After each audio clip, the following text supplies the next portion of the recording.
There are some conversations that we must make comfortable in every household and society as a whole. There are also moving stories of perseverance and purpose that not only uplift others, but inspire us all to think and reach higher in hopes of positively affecting someone else. Throughout my journey, I've been fortunate enough to have been a part of some amazing conversations and witnessing wonderful stories of transformation, including my very own. And now I share them with you. Your stories, your narratives, our inspiration. I'm Cory George, and this is One on One. So many of us wonder what it means to work in one's purpose and how that work can benefit others in need, while also inspiring others to follow suit. But what happens when your purpose is birthed via a pair of socks? Something amazing. My first guest, Damon Jones, knows just how much a pair of socks can mean to someone's well-being.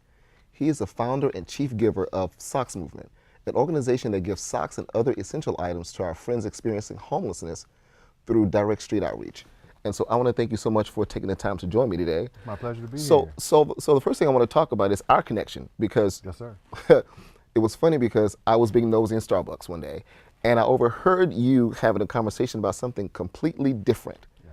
And you were, if I'm not mistaken, you were working in education at the Yes. time. And so I got your card, and I forgot what the conversation was that we had. And then we met up again via a mutual friend at a women's shelter. Yes. Yes. And it was a birthday party for, I don't know if it was for that month, but I knew then, when I understood what you were doing at that time, that this was, that you were someone I had to talk to.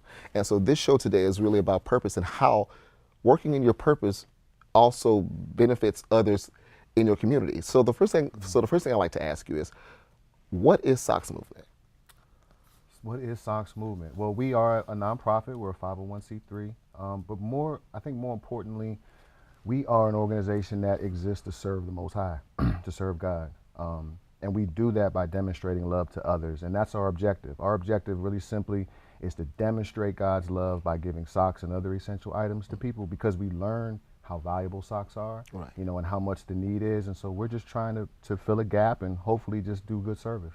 Awesome. So I know that S.O.C.K.S stands for something. So can you tell the viewers what the word actually stands for? Sure, absolutely. It stands for "So Others Can Keep Striding," and as I was talking earlier, I can't even really take full credit for the acronym.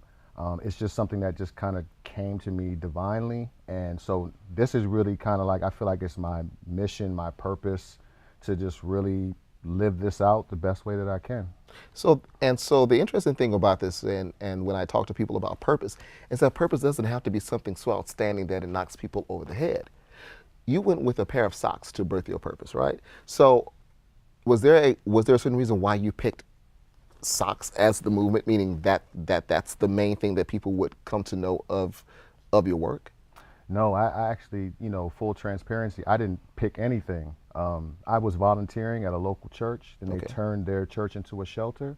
And my assignment for the evening was to spend the night with the gentlemen. And in being in the room with them, they talked a lot about socks throughout the night. And, I wasn't fully aware of what was going on in the moment, but I noticed in reflection that they talked about socks more than food, more than shelter, more than transportation. And that kind of stood out to me. And then when I woke up in the morning, I literally just opened my eyes and I was looking, and I just saw "So Others Can Keep Striding." And I had to look at it a couple of times before I realized, like, oh, that's an acronym. Oh, it stands for socks. Those guys were talking about socks last night. That's pretty awesome.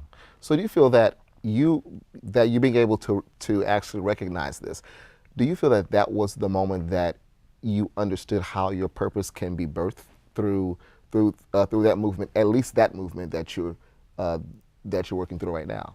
Actually, no.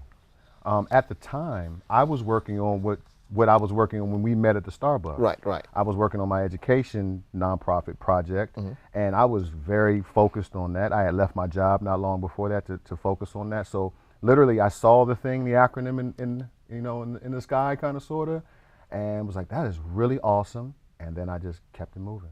So do you feel that one of the main things that we have to do when we're working in purpose is not only answer the call, Yeah. but to be available to what God is showing you that call is? And also, how important do you feel that moment was for you to be available to answer that call? It's interesting because in that moment, I was unaware. it wasn't until several months later, many months later, that I was having a personal crisis. Okay. And I was actually on the verge of being put out of my home. And that's when I feel like I needed to have a conversation with my father. And I just said, hey, look, you gave me this house. I don't believe that you want to take it from me like Right. this. So what do I need to do? And he said, you remember that S.O.C.S thing? And I was like, yes, but I'm kind of having a conversation about Right. my house right now. He said, do you remember that S.O.C.S thing? I said, yes. He said, do that. And I said, okay. So, and so to be clear, this is just not you in the movement. You have volunteers that are on the street doing the outreach as well too. And if I'm not mistaken, didn't you do like I don't know if it's called a sleep out, but you actually slept on the street for a while. So can you talk about that? Sure. I actually have been doing it annually for the last 4 years. Okay. It started out just doing maybe 8 hours overnight, and in the last 2 years, I've expanded it to do a full 24 hours in the streets. So I want to read off some stats that, of course, I pulled off your website.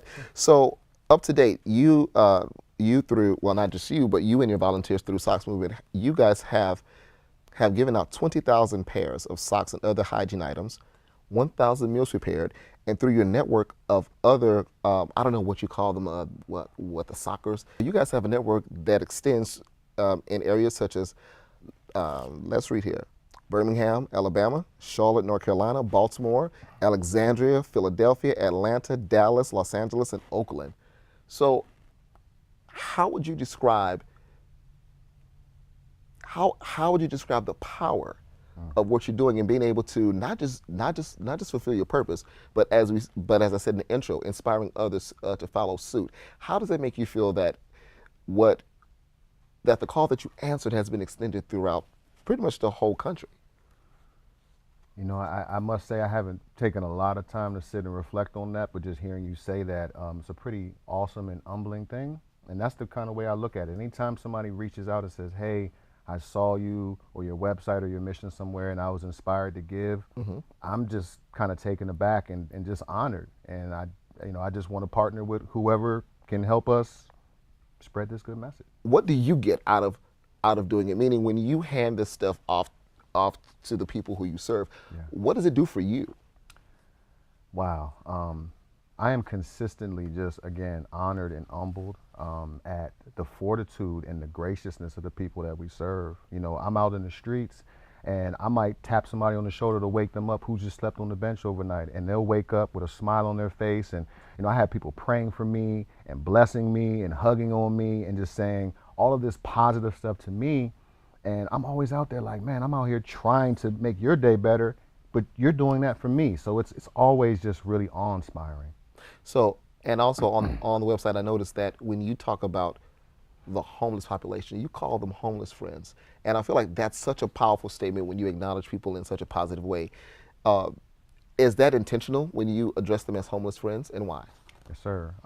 Because I think sometimes when we use, and this is not against anyone using the term, but when we use a term like the homeless, it's almost like you separate that group of people from the rest of humanity. And so I just wanted to be intentional about saying, these are just our brothers and sisters, your father, your brother, your sister. They're related to somebody. They're somebody's friend. They're my friend. And they're just someone who's on hard times. So they're not homeless. They're a person who's in a situation, who is experiencing a condition. So yeah, I try to be intentional about that so that we kind of keep that human component, you know, front and center in our minds. And that's what I thought as well, because I feel like when you say the word friends, you're acknowledging that we're not all perfect, but I can be your friend and still be at a certain level while you're there too. Yes. And because I feel already, most of them already have a feeling about the situation already. Is there an overall vision for what you hope to accomplish with S.O.C.S, or is there any new projects that you guys want to expand, or is there a call for people to help out? Yeah, well, I would say to your first question, overall vision, I've done something different with S.O.C.S that I don't normally do. You know, I've done a lot of small business consulting, so I'm big on what's the plan, write the business plan, map it out 5 years. With this, it was, I'm just going to go and walk on faith and see where this leads me. And that's what I've been doing for maybe the last 4.5 years. And God has always provided for this organization and made sure that we had what we needed. I would say big picture, something that I'm praying on and believing for right now is for us to have a facility, somewhere where we can house more items, put our socks up, put our other hygiene items up, maybe even host classes for the individuals who we encounter and who we try to minister, maybe upskill them so that they can re-enter the workforce. Those are the types of things that I aspire to and pray for. And I know it's going to come when the time is right. So, and so you talk about faith a lot and God a lot. I'm wondering, is there a situation in your life that you feel has set you up to be in this position? I'm not sure. I mean, I was raised to love him and to try to serve him. So I would say, if nothing else, it's just my desire to really please God. Like, I don't even really do this because it makes me feel good. I do it because I believe this is my reasonable Absolutely. service. I believe this is a command. Like, our foundation of scripture is Deuteronomy 15:11, which basically says, "The poor shall never cease out of the land. Therefore, open your hand wide to your brother and sister who is in need."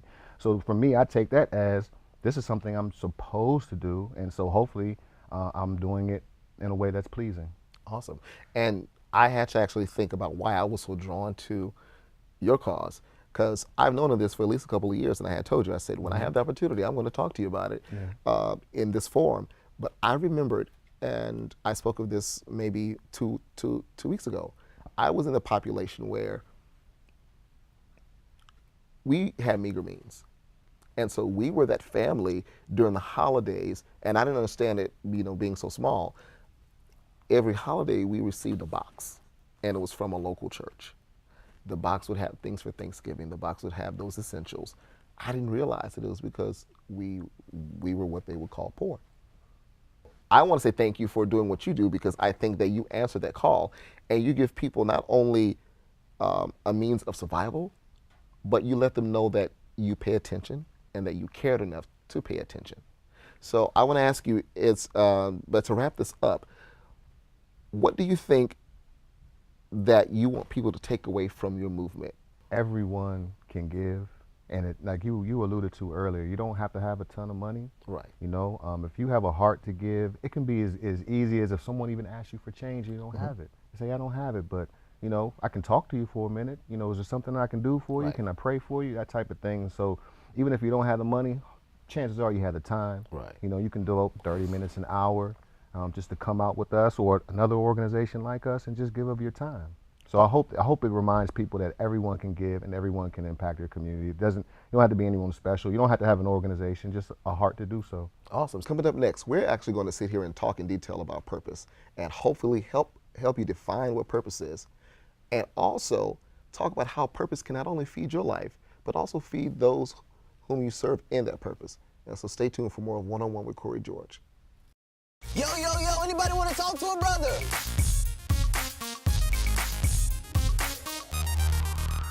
Big Tobacco has invested millions on advertisements, packaging, signs, the whole works, specifically targeting African-American communities. And here, black neighborhoods have 10 times more ads than other neighborhoods. So we took to the streets to see if the people knew a billion-dollar industry is investing in their neighborhoods. Can I talk to you for a second? Nice to meet you, brother. So check this out. There's a major industry investing money in this neighborhood. That's a good thing. What do you think a good use of the money could be? Pull more racks and playgrounds around. Restaurants, bookstores. I would say more schools. There's a lot of things. So I bet you want to know who's behind the big money. Wow. Yeah. It doesn't get much worse than that. That's terrible. I think that's heinous. That's like the Death Star. That's disturbing. You go around town and you see the ads, signs, and stickers. It's as if they're saying smoking is fun for black people. Yeah. Man, that's up. No, I couldn't have said it better myself. Share this video if you think tobacco profiling has got to stop.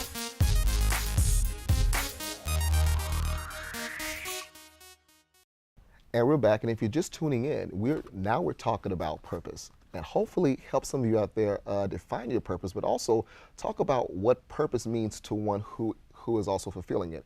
And so still sitting here with me is Mr. Damon Jones, the founder of S.O.C.S movement.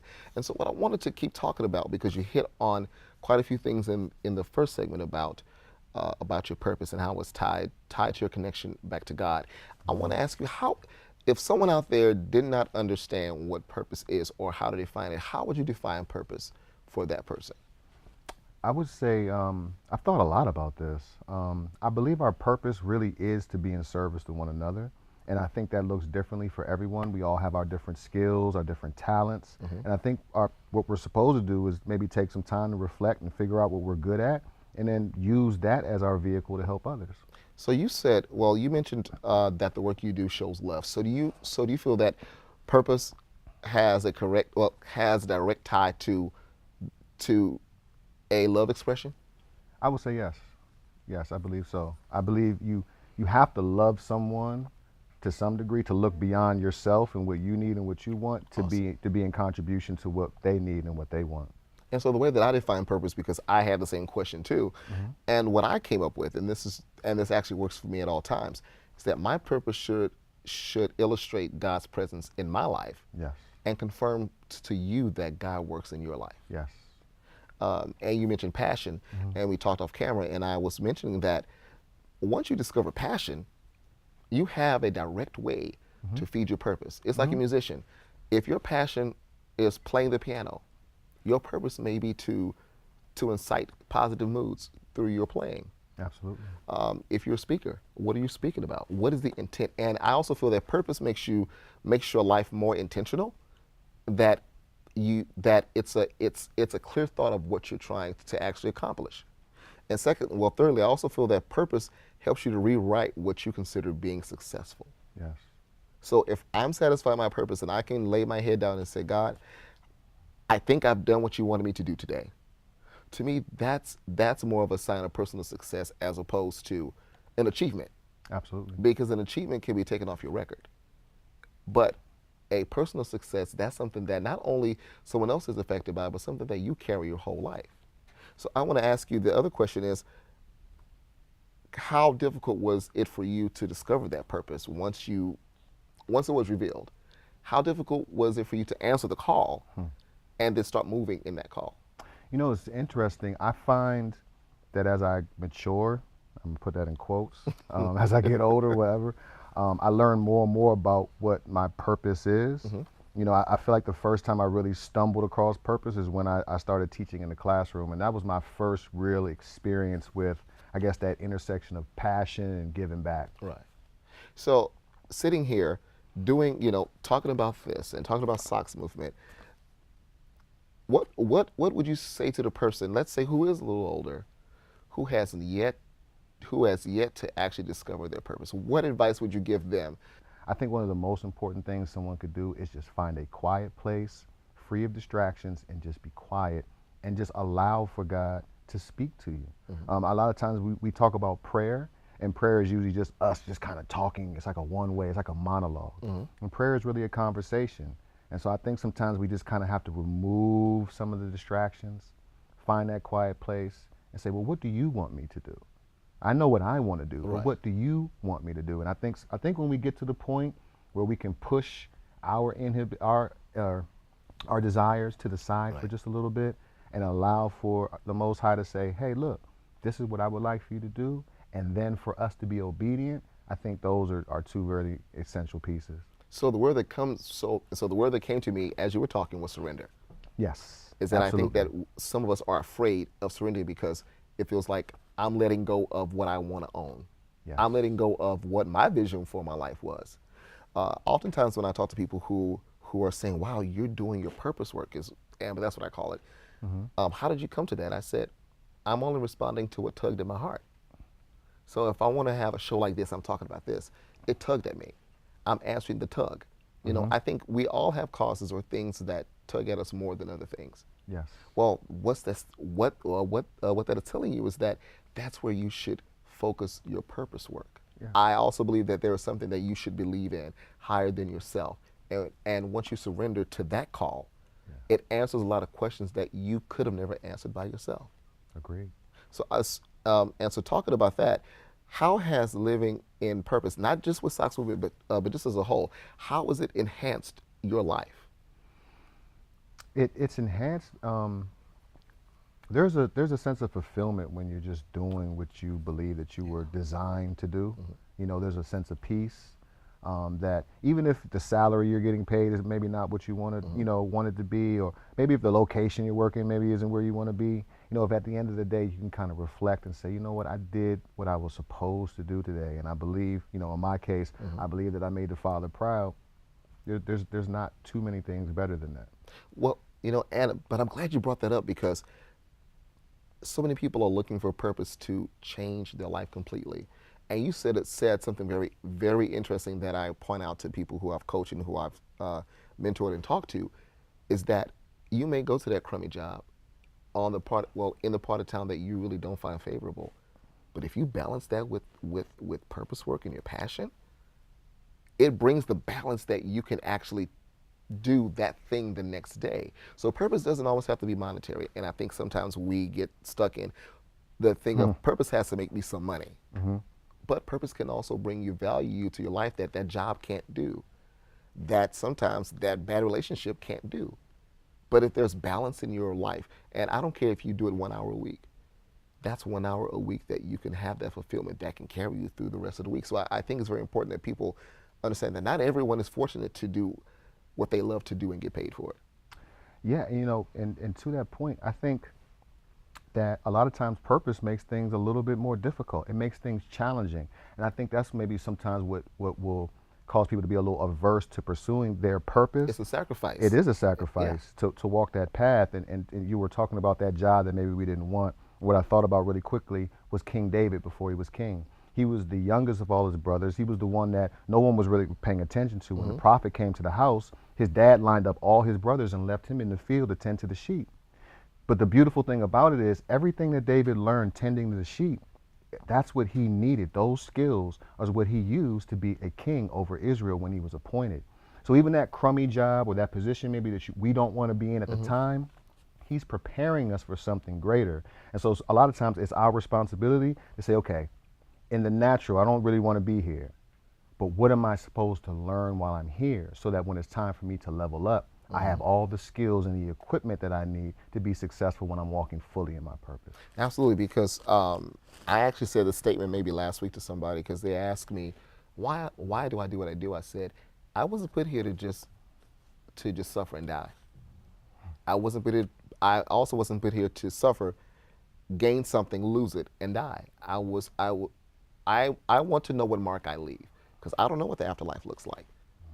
But I want to know that as long as I'm here, that there was something that I left behind that was a positive attribute to this huge world. But I want to lean back on sacrifice for a minute because I do feel like sometimes it's almost like any business. If you are like an entrepreneur or you have your movement, there's going to be times where you can't hang out all the time because you're satisfying what needs to happen. Something has to be broken off in order to let something else grow. Absolutely. And then also when you're walking in purpose and also passion, it also helps you to define the people in your life because the right people will support your purpose. Yeah. The right people will not take it as a personal slight if you can't hang out and drink on Fridays as you did last weekend. They understand that you know what, this is to make you happy. I'm not going anywhere. Yeah. So I also feel that when you operate at a higher level, it lets the cream rise and everything else just fall back to the bottom. Absolutely. So so far we talked about listening and make yourself available to your call. Yeah. And secondly, we talked about sacrifice. But how important is it for us to pray to be available?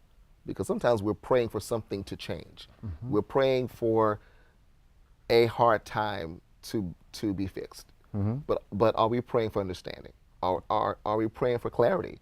Are we praying for our heart to see a certain way? And I think when we pray to be available, it forces us to answer our own prayer. Yes. Yeah. Yeah. It's funny. I actually was meditating on John chapter 15, verse 7 today, which I paraphrase, which basically says, if my words abide in you and you abide in me, then anything you ask of me, I will give to you. And I think that speaks to what you were saying in terms of once you kind of get into relationship with the Father and you allow for him to speak to you and download into your heart, then what you want, what we begin to ask for and pray for changes. And now when our prayer life aligns with what he wants for us, that's when things start to happen. That's when things start to open up. And that's when we are able to walk more fully in our purpose. How easy or how difficult is it for you to accept the fact that for some people, you are a role model? Does that put pressure on you just simply doing the work that you're here for? It can be that sometimes because I'm human just like everyone else. Right. You know, I have flaws just like everyone else. I'm just out here trying to do the best that I can at this thing called life that we're all trying to figure out day by day. No one has the manual, Right. but I'm just try my best. Awesome. For someone who is saying, I know that I'm called to do A, B, and C, but I know when I'm there, I have to take on responsibility that I'm uncomfortable with. How would you direct them to start finding that place of comfort? Just to answer the call. That's a really good question, because fear can really keep us away, keep us out of purpose.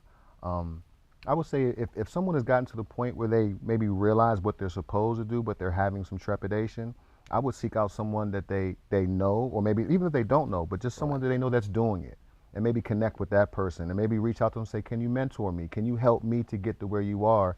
That might help to mitigate some of the fear or the inhibition that they may have, because now you have someone who's kind of been down that road, who can help you along the line, along that path, Right. and kind of remove the veil from some things and say, okay, you know what?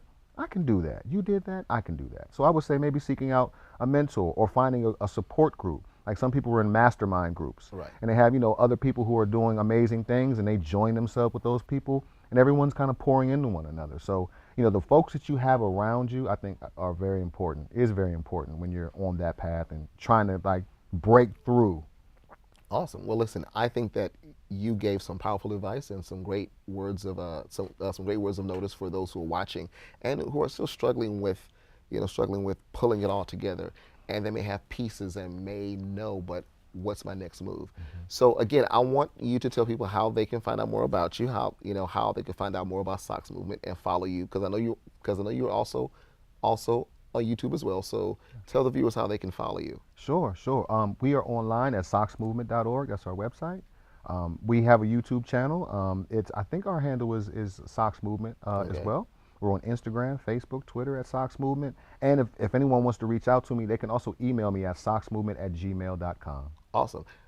And so I want to thank you so much for taking the time out of your evening to join us pleasure. today. And listen, guys, I want you to understand that everyone here, no matter your circumstance, you have value and you have purpose.